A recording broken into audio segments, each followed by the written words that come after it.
the scariest slash coolest thing I could ever do. So that's my title.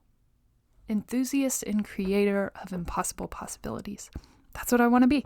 And is that, we talked about, well, will you be the CEO of your company? Will you be, I kind of like the term empress. So I think I'm going to go for that. CEO is just so, I don't know, it just has a very masculine energy. And we're building an empire, so I think Empress makes the most sense to me. So that's what we're going to go with. I'm sorry. I'm a weirdo. I can't help it. It's lovely.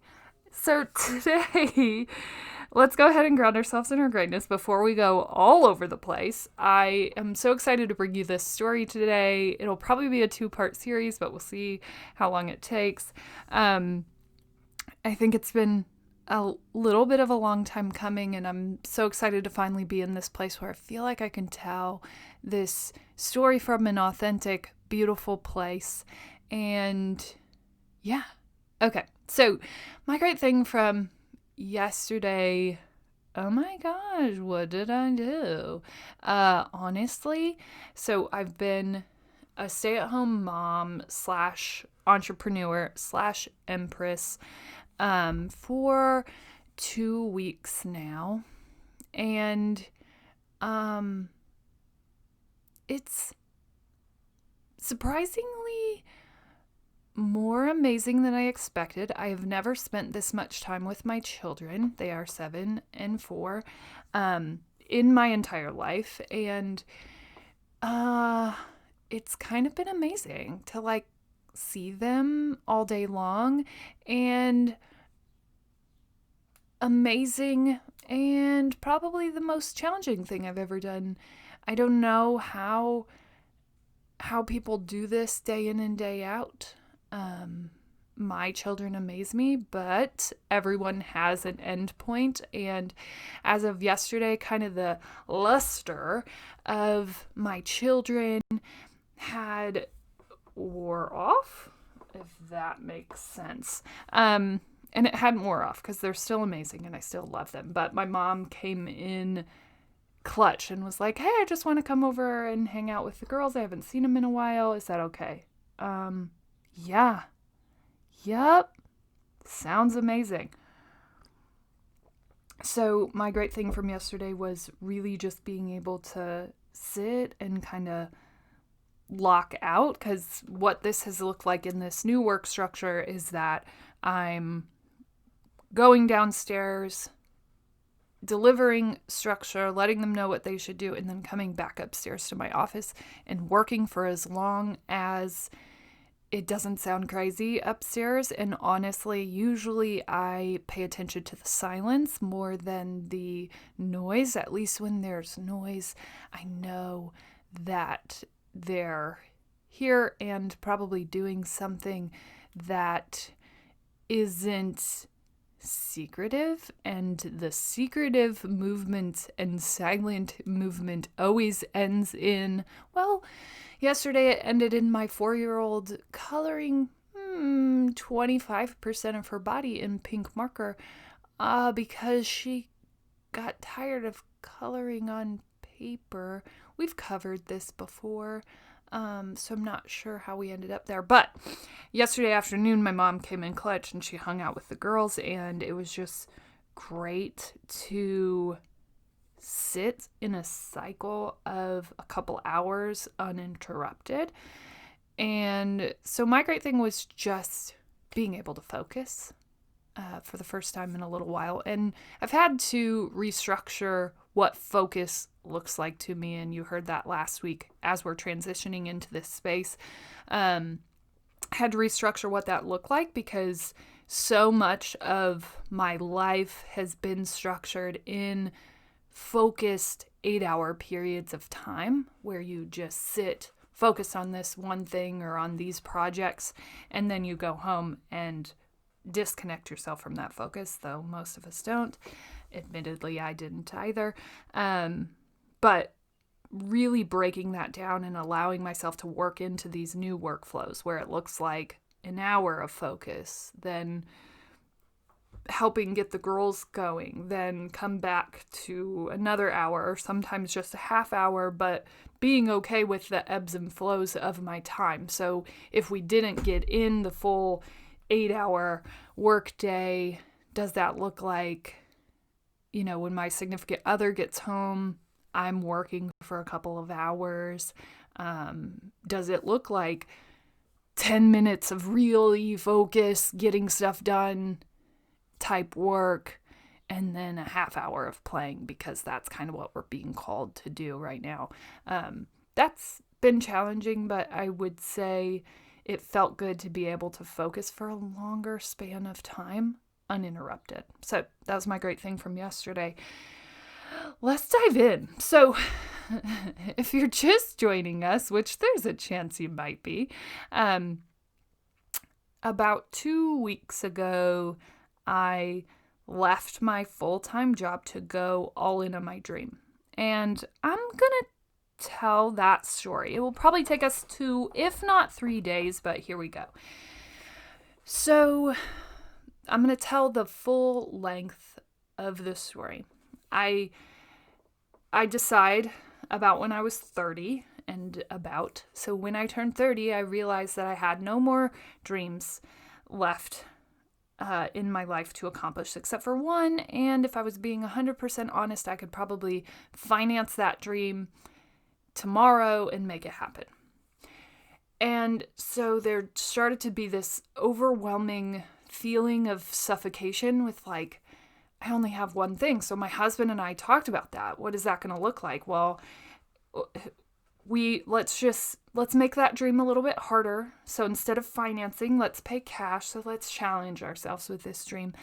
And then, Hannah, maybe it just looks like living our dreams through our kids. Maybe we just follow them around wherever they go, and that's kind of what our life looks like. Maybe we don't have dreams anymore.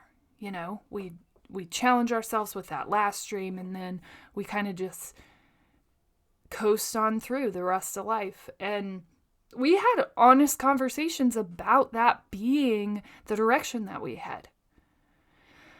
And I still had this feeling of that's not going to be enough. And I don't know that I can coast. I don't know that this is okay. And so I start exploring that pretty heavily on into my 30th year of life. And I realize quickly that this isn't going to be enough. That coasting through the next 50 years, oh my gosh, not 50 because I'm 30, coasting through the next 20 years just to get to that end point where I can actually start living my life really isn't going to work. I don't want to start living it when I'm 60. Because my bigger fear was, if I start living it when I'm 60, I'm going to be pissed at my 30-year-old self that we didn't start sooner. Right? And so upon this exploratory phase, I start really trying to figure out why. How had I gotten here? Why didn't I do this bigger? What's wrong with me? Why did I accomplish all these things? Did I set my goals too low? Did I set them, am I just some weirdo who leveled up too early and now I've peaked and now there's nothing left? What is wrong with me? And so I start to begin to explore all of those things. Why did this happen? I start to, reach out and read books and try to explore all of these things. And I go to conferences and I listen to podcasts, and I just am not willing to give up on myself and my ability to show up for something in my life. I'm not going to do that. I don't want to do that. I'm not willing to not be a part of this story, to just slowly but surely live within the underlines of what my children's stories would look like. Because the bigger fact to me was this. I can sit here and tell my children every single day to go follow their dreams, to do whatever it is they want to do, to believe in themselves, to trust that they know, to go do that. But the very fact is, I was told the same things, and I still ended up here. And so did generation after generation of people who came before me. And yet, they were telling me the same things. You can do anything. You just have to believe in yourself. Go do it. Do you want to do that? Go do it. And so then it became very apparent to me that you can say anything. Words are just words, unless you're also coupling that with action, right? Like, I could write every single dream down in my journal that I wanted, but if I'm not doing anything about it, it doesn't matter. So I would tell my kids night in and night out, this is my closer. I would tell them every night, you're smart, you're strong, you're beautiful, what are you going to do?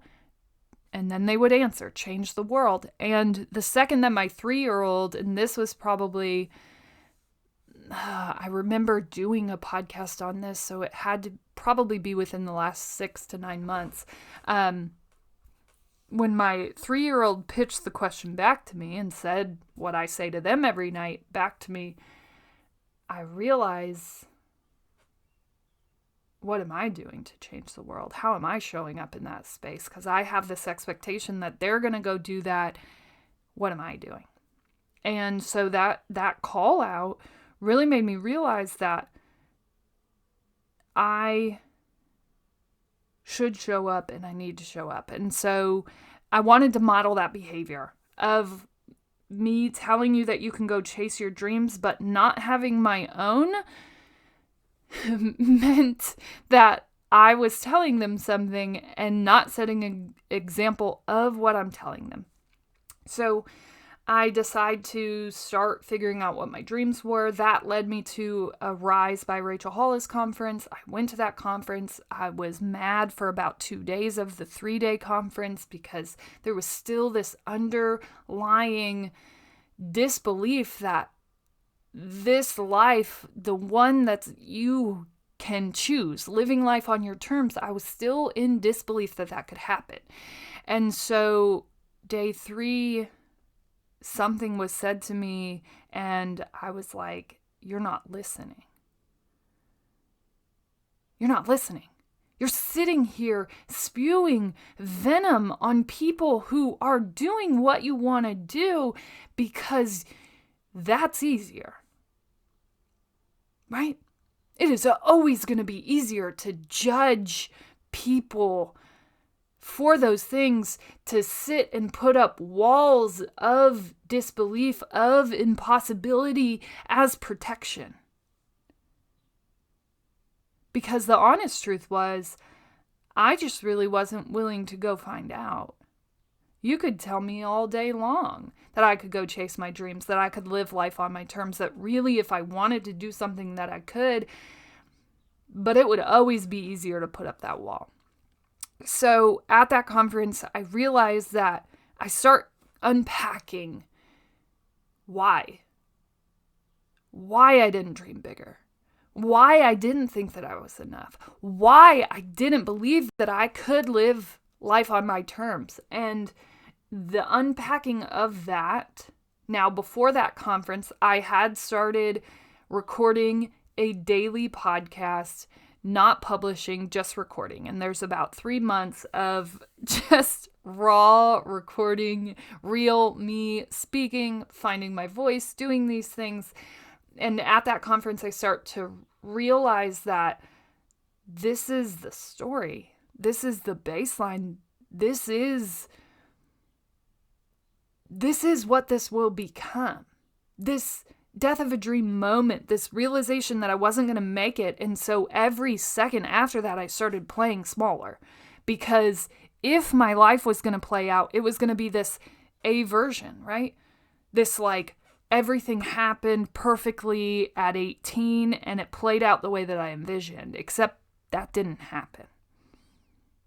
And how many times does that not happen for people in life where they just, it doesn't go that way, right?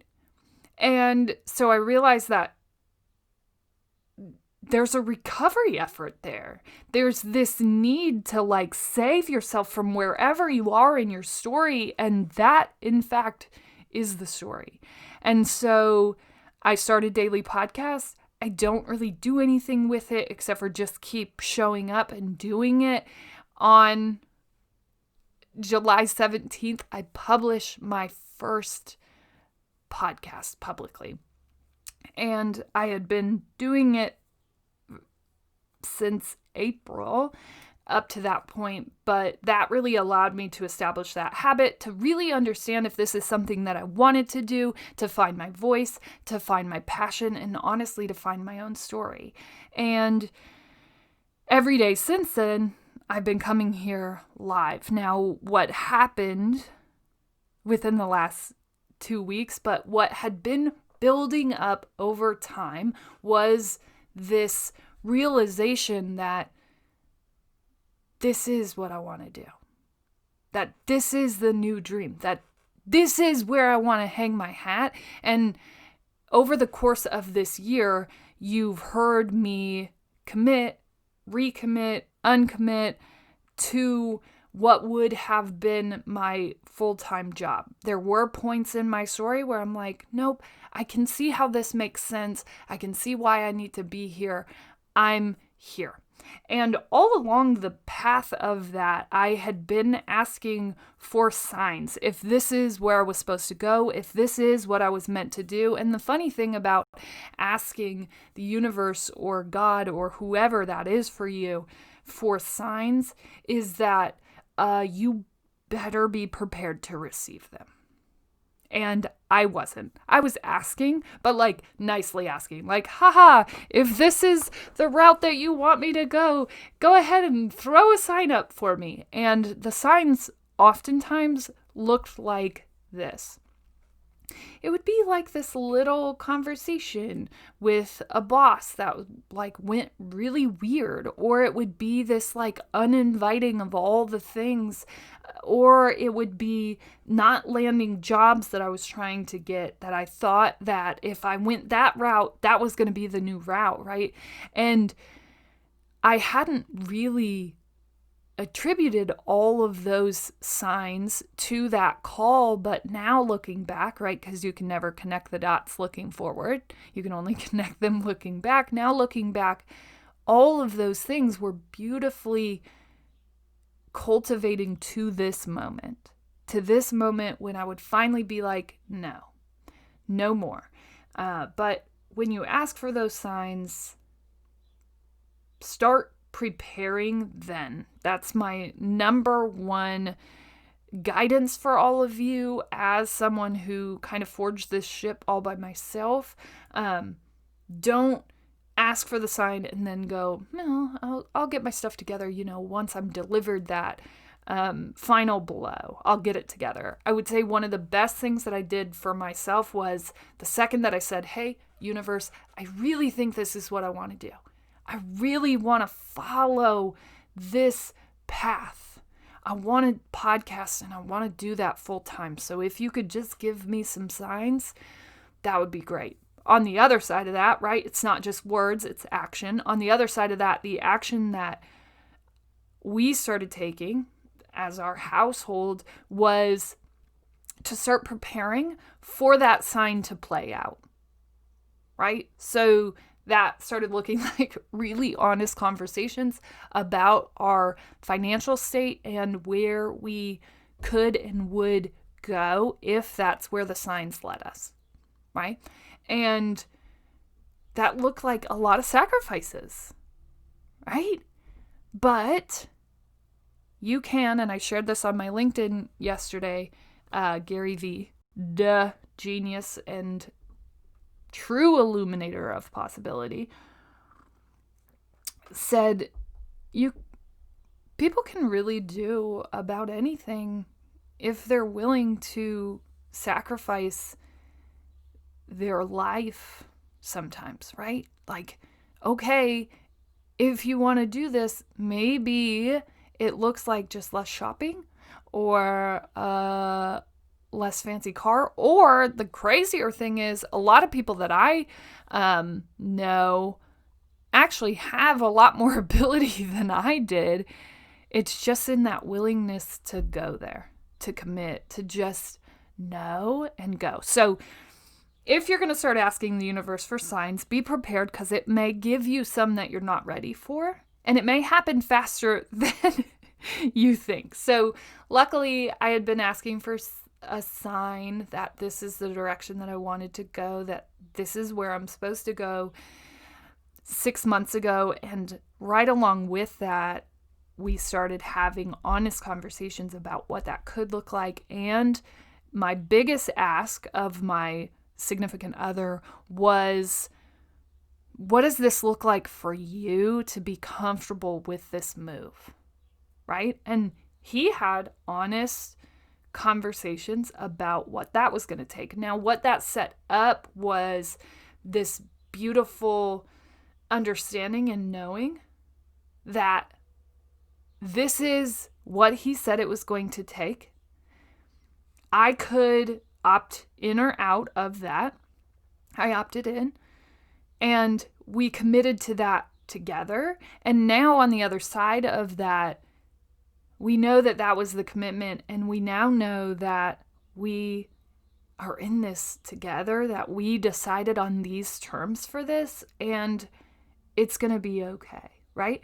So my first sign, since we're almost coming up on the end of part 1, my first sign I remember was, all of a sudden, kind of out of nowhere, I start recommitting, and this was probably around November, December timeline.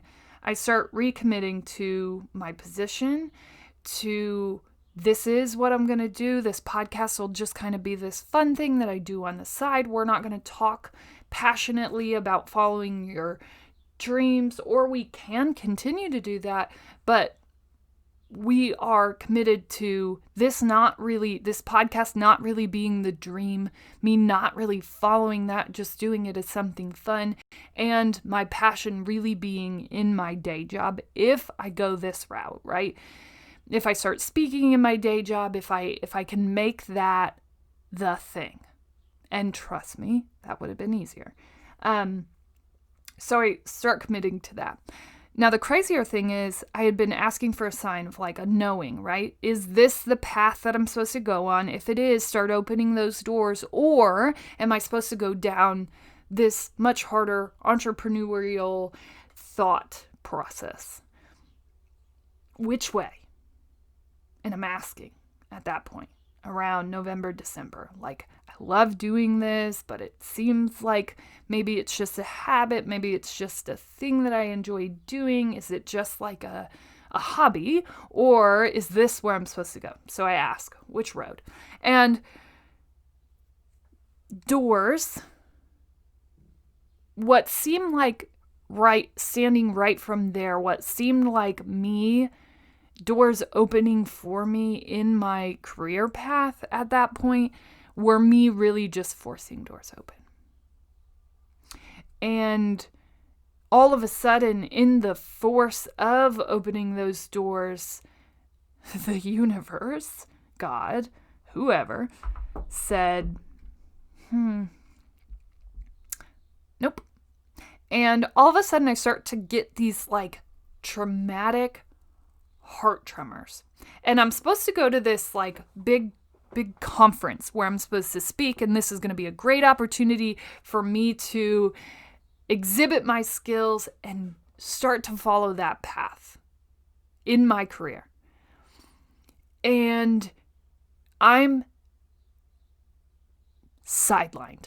like my heart just starts racing out of nowhere, and I have my little heart monitor and it's just going crazy. And my body starts just fighting my ability to show up there. And so I don't get to go to this 2-day conference where I'm supposed to have this big opportunity. I don't get to go. I am flat on my back, not even being able to really breathe or contain my own airspace. And this is right around the time where I ask, which way am I supposed to go?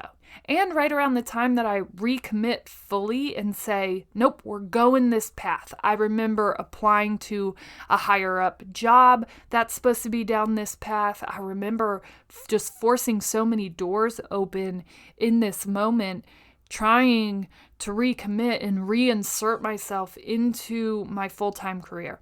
And I just keep asking, like, can you just tell me where I'm supposed to go, what I'm supposed to do? Please, please, please. And I just start seeing these doors and I start running because I'm like, dude, that's so much easier. Let's do that.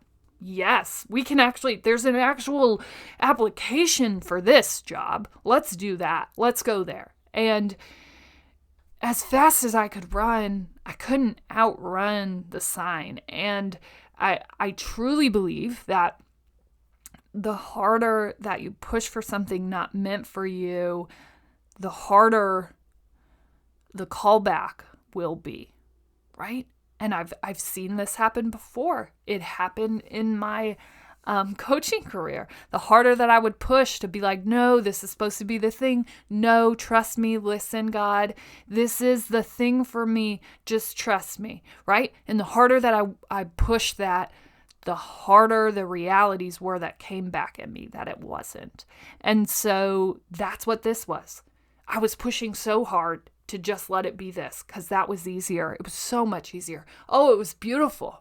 It was all going to fall into place until it didn't. And so I'm in a hospital bed. I'm having these tremors, these anxieties, these like racing heart moments for no reason at all. I'd just be sitting at my desk and my heart rate would just skyrocket. No reason. And then it would calm back down. And then I'd just be sitting there and it'd just skyrocket all of a sudden. And so I have to get all these tests and all these things. And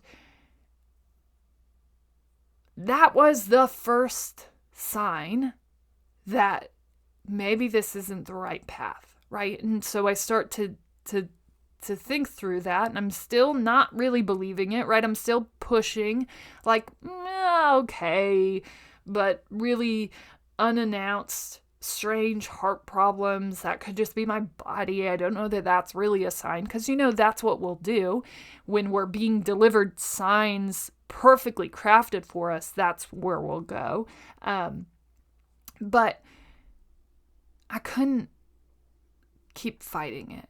Somewhere in there, I could feel that this was a sign, and I was still fighting it, but I wanted to believe that would be the path. So that moment caused me to have this conversation with my husband around the end of December into January of like, hey, if we're going to go all in on this thing, what is it going to look like? How do we start preparing? And how do you feel comfortable with our ability to do that? And so that was really the first sign that we were going to head this direction, that this is what I was going to do, and we were going to go all in on it. Tomorrow we'll go through all of the signs after that because, in December I wasn't like, okay, I hear you, I see the signs. I was still like, but, and tomorrow I'll talk through all the rest of the buts that led up to 2 weeks ago. So stay tuned. I'll finish the story tomorrow, hopefully, and we'll get through there. Thank you so much for being here. As always, you're smart, you're strong, you're beautiful. What are you going to do? Change the world. All right, let's go ahead and record our intro. Hey, thank you so much for being here in this community. I'm always amazed and floored at how we find each other and how we create and communicate back to one another.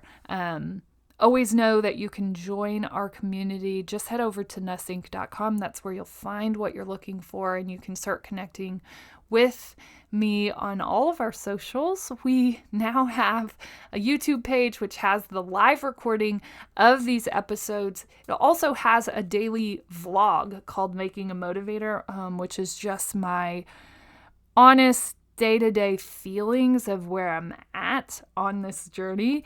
So you can find that and follow that. That's over on YouTube. The links are on my homepage.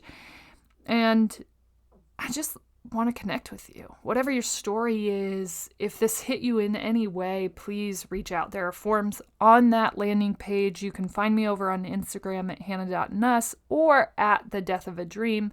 Hannah Nuss really is more of my personal life. The Death of a Dream really is more of kind of the behind the scenes of how I create this and do this every day for my life. And you can come over and be a part of that.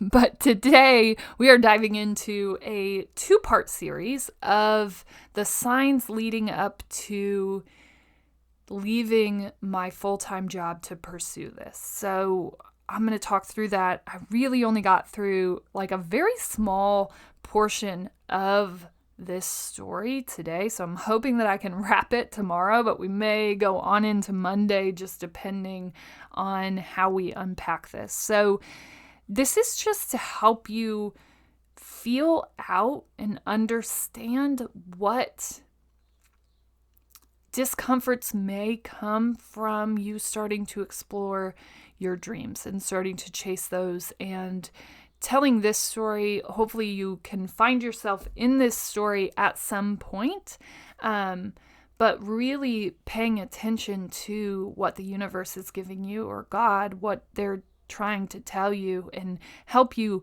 pay attention to what those things are. Because when we don't, we could get blindsided. And that's what I'm going to tell you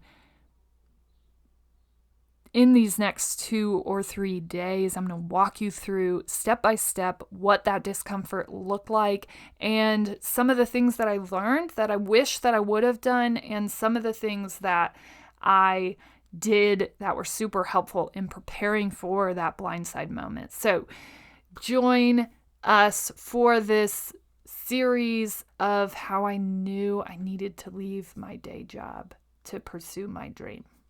So excited that you're here. As always, I'd love to connect with you in our community and help champion and enthuse anything that you have on your heart to go do.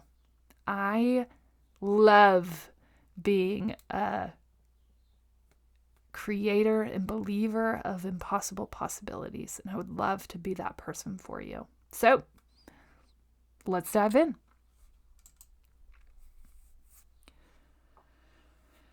Okay, let's pull these up. Hey, we're done recording the podcast. It's vlog time.